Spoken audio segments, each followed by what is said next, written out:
అస్సలాము అలైకుం వరహ్మతుల్లాహి వబర్కాతుహు. ఫజర్, అసర్ లేదా మగ్రిబ్ యొక్క నమాజ్ అనంతరం జిక్ర్ యొక్క ఔన్నత్యాన్ని మనం తెలుసుకునే ప్రయత్నం చేద్దాం. లా ఇలాహ ఇల్లల్లాహు వహ్దహు లా షరీక లహు లహుల్ ముల్కు వలహుల్ హమ్దు యూహీ వయుమీతు వహువ అలా కుల్లి షైఇన్ కదీర్. ఈ జిక్ర్ యొక్క ఔన్నత్యం ఏమిటంటే, 1, 10 విశ్వాసులైన బానిసలను విడుదల చేసినంత పుణ్యఫలం లభిస్తుంది. 2, అల్లాహ్ అతని కొరకు స్వర్గంలో చేర్పించేటువంటి 10 పుణ్యాలను రాస్తాడు.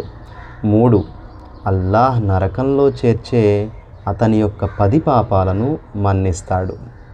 4, అల్లాహ్ అతని 10 యొక్క స్థానాలను పెంచుతాడు. 5, ఉదయం చదివితే సాయంత్రం వరకు, సాయంత్రం చదివితే ఉదయం వరకు షైతాన్ నుండి అల్లాహ్ సుబ్హానహు వ తఆలా అతనికి రక్షణ కల్పిస్తాడు. 6, అసహ్యకరమైనటువంటి అవాంఛనీయమైనటువంటి పరిస్థితుల నుండి అతడు కాపాడబడతాడు. 7, ఆ రోజు షిర్క్ తప్ప అతని ఏ పాపం అతనికి నష్టం చేకూర్చదు. పాపం చేయవచ్చని భావం ఎంత మాత్రము ఇక్కడ కాదు సుమా.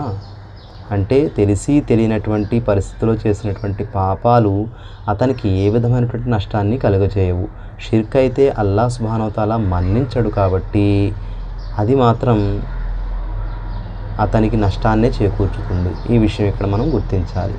8, సాయంత్రం చదివితే ఉదయం వరకు ఆయుధం ధరించి ఉన్న దైవదూతలను అల్లాహ్ అతని రక్షణ కొరకు పంపిస్తాడు. అంటే దైవదూతలు ఆయుధాలతో సహా, అంటే షైతాను ఎదుర్కొనేటువంటి ఆయుధాలను ధరించి ఇతని యొక్క రక్షణ చేస్తారు. 9, ఆ రోజు అతని ఆచరణ కంటే ఉత్తమమైన ఆచరణ మరెవరిది కూడా ఉండదు.